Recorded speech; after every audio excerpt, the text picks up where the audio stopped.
안녕하세요.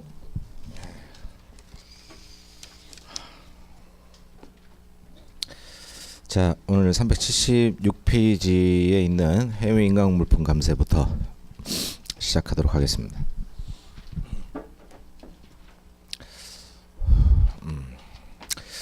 자, 해외 인가공 물품 등입니다. 그래서 이 제도도 이제 두 가지 이상의 대상 물품들이 있는 바, 먼저 3번 목차의 대상 갈로 1번을 보면 두 가지 물품이었었어요. 그래서 1번 동그라미가 해외 인가공 물품이었고 2번 동그라미는 가공 수리 물품이었어.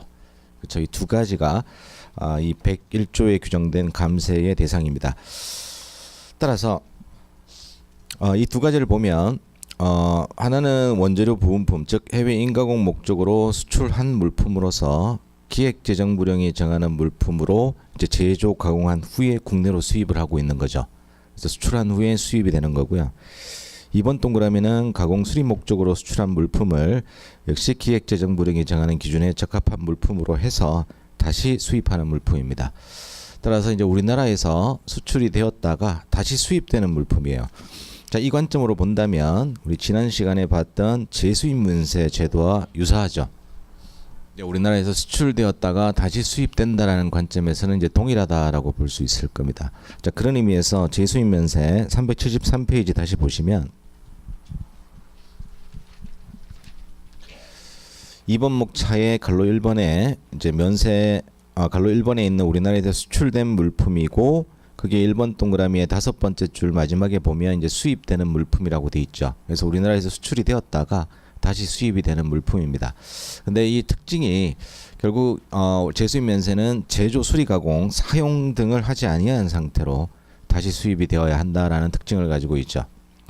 자, 이에 반해 해외 인가공 물품 감세는 그것이 아니다.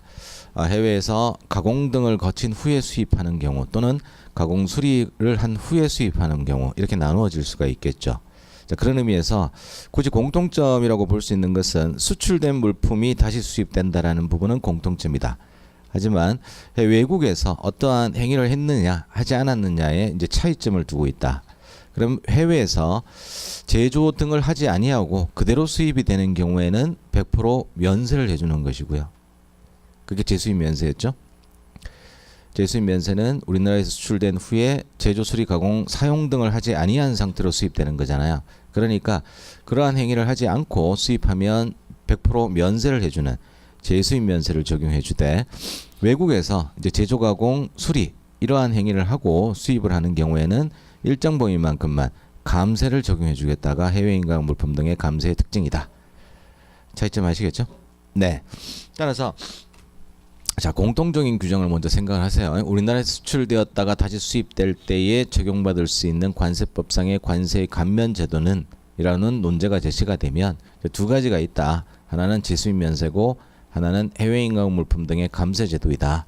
그럼 차이점을 보면 두 가지 대상을 설명하면 차이점이 되는 겁니다. 그러니까 차이점은 결국 대상의 차이점이 첫 번째겠죠.